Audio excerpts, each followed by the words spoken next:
നമസ്കാരം. 2011 അധികാരത്തിലേറിയ UDFന്റെ ഉമ്മൻചാണ്ടി സർക്കാരിന്റെ കാലത്ത് ഒരു കൊടിയ അഴിമതി നടന്നു. കശുവണ്ടി വികസന കോർപ്പറേഷനിലെ ഒരു വമ്പൻ അഴിമതി. ഈ അഴിമതിയുടെ ഉത്തരവാദിത്തം തലയിലേറ്റേണ്ടത് സ്വാഭാവികമായിട്ട് ആരാണ്? ഇപ്പോൾ വരുമ്പോൾ 10 വർഷത്തിന് ശേഷം, അത് 2016 പിന്നീട് പിണറായി സർക്കാർ വന്നു, അത് കഴിഞ്ഞ് 10 വർഷം കഴിഞ്ഞു. ഇപ്പോൾ ഈ 10 വർഷം കഴിഞ്ഞ് അതേ UDFന്റെ ഉമ്മൻചാണ്ടിയുടെ പിൻഗാമിയായി VD സതീശൻ അധികാരത്തിലിരിക്കുന്നു. അപ്പോൾ ആ കാലത്ത് നടന്ന അഴിമതിയിലെ പ്രധാനപ്പെട്ട പ്രതികളിൽ 2 പേർ, ഒരാൾ R ചന്ദ്രശേഖരനാണ്. അത് കോൺഗ്രസിന്റെ INTUC എന്ന തൊഴിലാളി സംഘടനയുടെ 1ാമത്തെ നേതാവ്. അതിനകത്ത് കുറേ പേരുണ്ട്. 2ാമത്തെ ആൾ എന്ന് പറയുന്നത് മുഹമ്മദ് ഹനീഷാണ്. അദ്ദേഹം ബ്യൂറോക്രാറ്റാണ്, ഉദ്യോഗസ്ഥനാണ്. പക്ഷേ അദ്ദേഹം കോൺഗ്രസിന്റെ അന്തരിച്ചുപോയ നേതാവ് MI ഷാനവാസിന്റെ മരുമകൻ കൂടിയാണ്. പക്ഷേ ഇപ്പോൾ VD സതീശൻ സർക്കാർ അധികാരത്തിൽ ഏറ്റിട്ട് ഈ ഒരു മാസത്തിനിടയിൽ ഈ കഴിഞ്ഞ കാലത്തെ ചർച്ചകളുടെ ഒക്കെ തുടർച്ചയായിട്ട് ഈ ഉമ്മൻചാണ്ടി സർക്കാരിന്റെ അഴിമതി കേസിന്റെ തലവേദനം പിണറായി വിജയന്റെ തലയിലേക്ക് പോവുകയാണ്.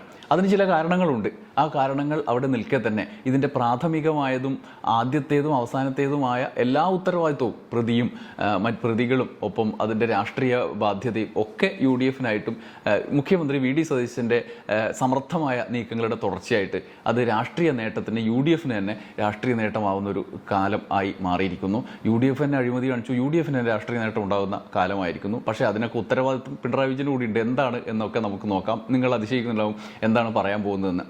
കശുവണ്ടി വികസന കോർപ്പറേഷൻ അഴിമതിയെക്കുറിച്ചാണ്. ചിലപ്പോൾ അതിൽ ശ്രദ്ധിക്കുന്ന ആളുകൾക്ക് ആദ്യം തന്നെ കശുവണ്ടി വികസന കോർപ്പറേഷൻ എന്ന് കേൾക്കുമ്പോൾ തന്നെ ഇത് പിണറായി വിജയന്റെ അഴിമതിയല്ലേ എന്നൊരു തോന്നൽ നമ്മളിൽ എത്തിയിട്ടുണ്ട്. മലയാളത്തിലെ നമ്പർ 1 ചാനൽ മുതൽ ഇന്ന് വരെയുള്ള ചർച്ചകളിലും കോൺഗ്രസ് നേതാക്കളുടെ സമീപനങ്ങളിലും ഒക്കെ ഉണ്ടായ ഒരു നെറേറ്റീവിന്റെ തുടർച്ചയായിട്ടാണത്. എന്താണ് വസ്തുത എന്ന് നോക്കിയിട്ട് നമുക്കിതിലേക്ക് വരാം. ഒന്നാമത്തെ കാര്യം, കശുവണ്ടി ഇറക്കുമതി അഴിമതി കേസിലെ നേതാവിനെ UDF കൈവിട്ടു പ്രോസിക്യൂഷൻ അനുമതി കൊടുക്കാൻ പോവുകയാണ്. നല്ല കാര്യമാണ്. സ്വന്തം പാർട്ടിയിലെ നേതാവിനെതിരായ കേസ് അഴിമതി കേസാണ്, അത് പ്രോസിക്യൂഷന് കൊടുക്കാൻ പോകാൻ മുഖ്യമന്ത്രി VD സതീശന് കഴിയുന്നു എന്നുള്ളത് നല്ല കാര്യമാണ്. പക്ഷേ എന്താ സംഭവം എന്ന് അറിയണ്ടേ? മാത്രമല്ല, എന്തിനാണ് പ്രോസിക്യൂഷൻ കൊടുക്കുന്നത് കൂടി നമ്മൾ അറിയണം. എന്തിനാണ് ഒരു MLA അല്ലാതിരുന്ന, ഒരു MP പോലും അല്ലാതിരുന്ന കശുവണ്ടി വികസന കോർപ്പറേഷൻ അഴിമതി കേസിലെ പ്രതിയായ കോൺഗ്രസ് നേതാവ് R ചന്ദ്രശേഖരനെതിരായ നടപടി മന്ത്രിസഭയുടെ അഴിമതിക്ക് വരുന്നത് എന്തിനാണ്, അനുമതിക്ക് വരുന്നത് എന്തിനാണ്? ഞാൻ ആദ്യം ഇന്നത്തെ മാതൃഭൂമി പത്രത്തിലെ വാർത്ത വായിക്കാം, എന്നിട്ട് നമുക്ക് അതിൻ്റെ വിശദാംശത്തിലേക്ക് കടക്കാം.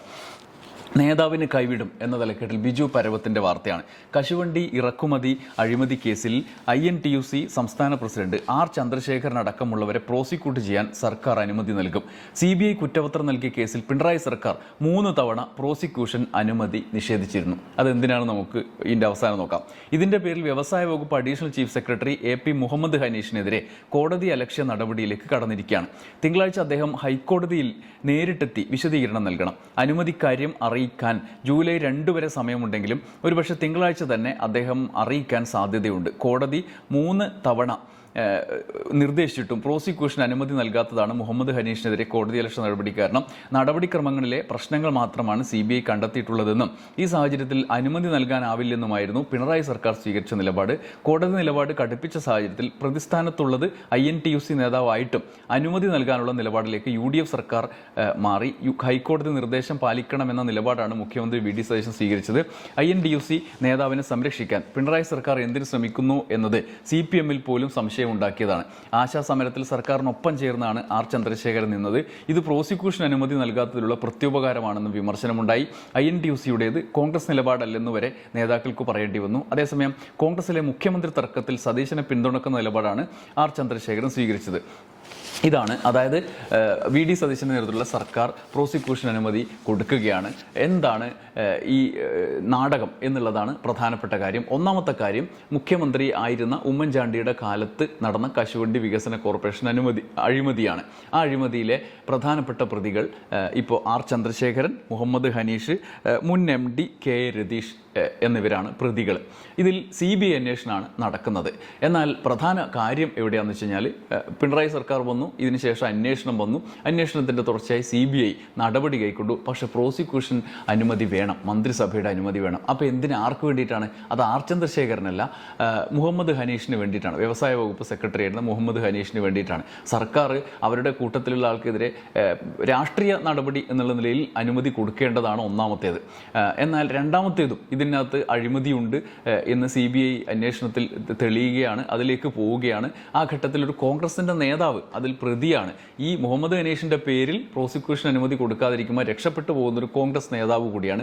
എന്തുകൊണ്ട് പിണറായി സർക്കാർ അനുമതി കൊടുത്തില്ല എന്നുള്ള ചോദ്യം മുഹമ്മദ് ഹനീഷിനെ വെച്ച് പ്രതിരോധിക്കുമ്പോൾ തന്നെ അപ്പുറത്ത് ആർ ചന്ദ്രശേഖരനുണ്ട്. ചന്ദ്രശേഖരൻ ഓരോ ഘട്ടത്തിലും ചാടി ചാടി കളിക്കുന്ന ആളാണെന്നുള്ള ആക്ഷേപം പല രീതിയിൽ ഉന്നയിക്കപ്പെടുന്നുണ്ട്. കോൺഗ്രസിന്റെ നേതാക്കൾ തന്നെ ഉന്നയിക്കുന്നുണ്ട്, നിരന്തരമായി ഉന്നയിക്കാറുണ്ട്. വി ഡി സതീശനും ചന്ദ്രശേഖരനും അത്ര നല്ല ബന്ധത്തിലാണോ എന്ന് നമുക്ക് ഏതായാലും അറിയില്ല. ആണെന്ന് പറയാനുള്ള തെളിവുകളൊന്നും നമ്മുടെ മുമ്പിലില്ല. പക്ഷേ പിണറായി വിജയൻ ആർ ചന്ദ്രശേഖരനുമായിട്ടുള്ള ചിത്രങ്ങളൊക്കെ വെച്ച് നമ്മൾ മാധ്യമ ചർച്ചകൾ തന്നെ നിരവധി നടക്കുന്നുണ്ട്. എന്തായാലും ചന്ദ്രശേഖരന്റെ കാലത്തെ ഈ അഴിമതിയിൽ നിന്ന് ചന്ദ്രശേഖരനെയും ഒപ്പം പ്രതികളായവരെയും രക്ഷിക്കുന്ന തരത്തിലുള്ള നിലപാട് പ്രോസിക്യൂഷൻ നടപടിയുമായി ബന്ധപ്പെട്ട്, അന്വേഷണമല്ല പ്രോസിക്യൂഷൻ നടപടിയുമായി ബന്ധപ്പെട്ട് പിണറായി സർക്കാർ സ്വീകരിച്ചു. 3 തവണ പ്രോസിക്യൂഷൻ അനുമതി മന്ത്രിസഭയുടെ മുമ്പിലേക്ക് പോയപ്പോൾ കൊടുത്തില്ല എന്നാണ് വാർത്തയിൽ നിന്ന് നമുക്ക് അറിയാൻ കഴിയുന്നത്. ചർച്ചകൾ അതേ സമയത്ത് വന്നതാണ്. ഇതാണ് ഒന്നാമത്തെ കാര്യം. രണ്ടാമത്തേത് ആർ ചന്ദ്രശേഖരന്റെ നിലപാടാണ്. മുഹമ്മദ് ഹനീഷ് MI ഷാനവാസിന്റെ മരുമകൻ എന്നുള്ളതിനപ്പുറത്ത് അദ്ദേഹം സർക്കാർ സർവൻ്റാണ്. അദ്ദേഹം വ്യവസായ വകുപ്പ് സെക്രട്ടറി കൂടിയായിരുന്നു. ഇപ്പോഴും അദ്ദേഹം നമ്മൾ അറിയാവുന്ന ആളാണ്. പൊതുമധ്യത്തിൽ അത്തരത്തിലുള്ള മോശം ഇമേജുകളൊന്നും ഇല്ലാത്ത ഒരു ഉദ്യോഗസ്ഥൻ കൂടിയാണ് മുഹമ്മദ് ഹനീഷ്. ഇരുന്ന ഇടങ്ങളിലൊക്കെ ഗംഭീര പെർഫോമൻസ് ആയി നമ്മുടെ മുമ്പിൽ അദ്ദേഹത്തിൻ്റെ കരിയറുണ്ട്.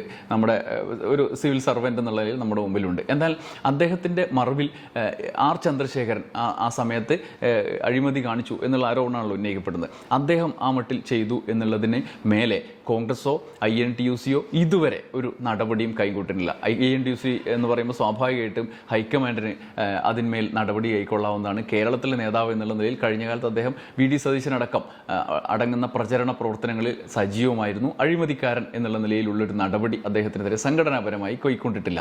ഇപ്പോൾ പ്രോസിക്യൂഷൻ അനുമതി മന്ത്രിസഭയുടെ മുമ്പിലേക്ക് വരുമ്പോൾ VD സതീശനും ഒരു സുവർണാവസരം തങ്ങളുടെ മുമ്പിൽ ലഭിക്കുകയാണ്. കാരണം ഇത് പിണറായി വിജയൻ സംരക്ഷിക്കാൻ ശ്രമിച്ച ഒരാളെ ഞാൻ പൂട്ടുന്നു എന്നുള്ള അദ്ദേഹത്തിൻ്റെ രാഷ്ട്രീയ ലക്ഷ്യം. ഈ സർക്കാർ തുടക്കം മുതൽ രാഷ്ട്രീയമായ ആയുധങ്ങൾ നിരവധി എടുത്ത് പ്രയോഗിക്കുന്നുണ്ട്. അത് മുഖ്യമന്ത്രിയായിരുന്ന പിണറായി വിജയനുള്ള സെക്യൂരിറ്റി നൽകിയ ആളുകളുടെ സുരക്ഷാ സംവിധാനവുമായി ബന്ധപ്പെട്ട് യൂത്ത് കോൺഗ്രസ്സുകാരെ മർദ്ദിച്ചത് മുതൽ ഇങ്ങോട്ട് ഓരോന്നും അത്തരത്തിലുള്ള പ്രയോഗങ്ങളാണ്. അത് ബഡ്ജറ്റിലെ പെൻഡിങ്ങിലുള്ള ക്ഷേമ പദ്ധതികളുമായി ബന്ധപ്പെട്ട് പെൻഷൻ അടക്കം വിതരണം ചെയ്യുന്നതും സർക്കാർ ജീവനക്കാർക്ക് നൽകുന്നതും അടക്കം രാഷ്ട്രീയ പ്രയോഗത്തിന് വേണ്ടിയിട്ടാണ് അതവിടെ പെൻഡിങ്ങിൽ വെക്കുന്നത്. അതിൻ്റെ തുടർച്ചയായിട്ടുള്ള അന്വേഷണങ്ങളിലേക്ക് കൂടി കടക്കുകയാണ്. നേരത്തെ സുരക്ഷയുടെ പേരിൽ പിണറായി വിജയൻ്റെ സുരക്ഷാ ഉദ്യോഗസ്ഥർ ആക്രമിച്ചതിൽ ഗൂഢാലോചനയുണ്ട് എന്നുള്ള ആക്ഷേപത്തിലേക്ക് വരെ എത്തിയതാണ്. പിണറായി വിജയൻ പ്രതിയാക്കപ്പെടുന്ന സാഹചര്യങ്ങളിൽ കൊണ്ടുപോകാനുള്ള നീക്കം വരെ നടത്തിയാണ്. എന്നാൽ ഹൈക്കോടതി അതിന് തടയിട്ടതാണ്. രാഷ്ട്രീയ ആയുധമാക്കുന്നു എന്നുള്ള ആരോപണം, നിരീക്ഷണം ഹൈക്കോടതി നടത്തിയതിൻ്റെ തുടർച്ചയായിട്ടൊന്ന് സ്റ്റക്കായി നിൽക്കുകയാണ്. എന്തായാലും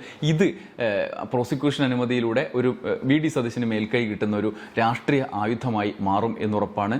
ഏറ്റവും രസകരമായ കാര്യം ഇതാണ്. സ്വന്തം പാർട്ടിയുടെ ഭരണകാലത്ത് നടത്തിയ അഴിമതി, അതിൻ്റെ തുടർച്ചയായിട്ട് ഒരു മുഖ്യമന്ത്രിയായി 10 വർഷത്തിന് ശേഷം VD സതീശൻ വരുമ്പോൾ ആ സ്വന്തം കൂട്ടത്തിൽ പെട്ട ആൾ നടത്തിയ അഴിമതിയിൽ, സ്വന്തം മുൻഗാമി മുഖ്യമന്ത്രിയായിരുന്ന കാലത്ത് നടത്തപ്പെട്ട അഴിമതിയിൽ പ്രതിക്കൂട്ടിലാക്കാൻ തൊട്ടു മുമ്പ് വന്ന പിണറായി സർക്കാരിനെ മാറ്റുന്ന രീതിയിൽ അതിന് തലയിച്ചു കൊടുത്ത പിണറായി സർക്കാരിൻ്റെ നീക്കം എന്തായാലും ഗംഭീരമായിരുന്നു. ഈ പ്രോസിക്യൂഷൻ 3 തവണയും ആ സർക്കാരിൻ്റെ മുമ്പിൽ കോൺഗ്രസിൻ്റെ ഒരു നേതാവിനെതിരെ വന്ന പ്രോസിക്യൂഷൻ നടപടി സ്വീകരിക്കാതെ തള്ളിക്കളഞ്ഞ കാര്യം ആ നേതാവിനെതിരല്ല, ഉദ്യോഗസ്ഥനെ സംരക്ഷിക്കാനാണെന്ന് വേണമെങ്കിൽ വ്യാഖ്യാനിക്കാമെങ്കിലും ആത്യന്തികമായി അത് എത്തുന്നത് ആർ ചന്ദ്രശേഖരൻ്റെ സംരക്ഷണയിലേക്കാണ് എന്നുള്ളത് രാഷ്ട്രീയമായി നമുക്കറിയാം. അതുകൊണ്ട് തന്നെ വിമർശനം കൂടുതൽ CPMലേക്ക് പോകും.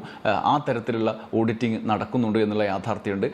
അത് നടക്കുകയും വേണം. എന്തുകൊണ്ട് അതിന് അനുമതി കൊടുത്തില്ല എന്നുള്ള ചോദ്യം ചോദിക്കുകയും വേണം. പക്ഷേ യഥാർത്ഥ അഴിമതി ചർച്ചയിൽ നിന്ന് മുക്കിക്കളയുന്ന, ആളുകളുടെ ഓർമ്മയിൽ നിന്ന് മാറ്റിക്കളയുന്ന രീതിയിലേക്കുള്ള പ്രശ്നം ചർച്ചകൾ വരുമ്പോൾ അത് നമ്മൾ വീണ്ടും ചർച്ച ചെയ്യുക തന്നെ വേണം. അപ്പോൾ ഓർമ്മിക്കണം, 2011 മുതൽ 15 വരെയുള്ള കാലയളവിൽ നടത്തിയ അഴിമതിയെക്കുറിച്ചിട്ടാണ് നമ്മൾ ഈ ചർച്ച ചെയ്യുന്നത്. ഓർമ്മിക്കണം, അതിന് സംരക്ഷണം ഒരുക്കുന്ന ഒരു പദ്ധതി പിണറായി വിജയനും സർക്കാരും സ്വീകരിച്ചുവോ?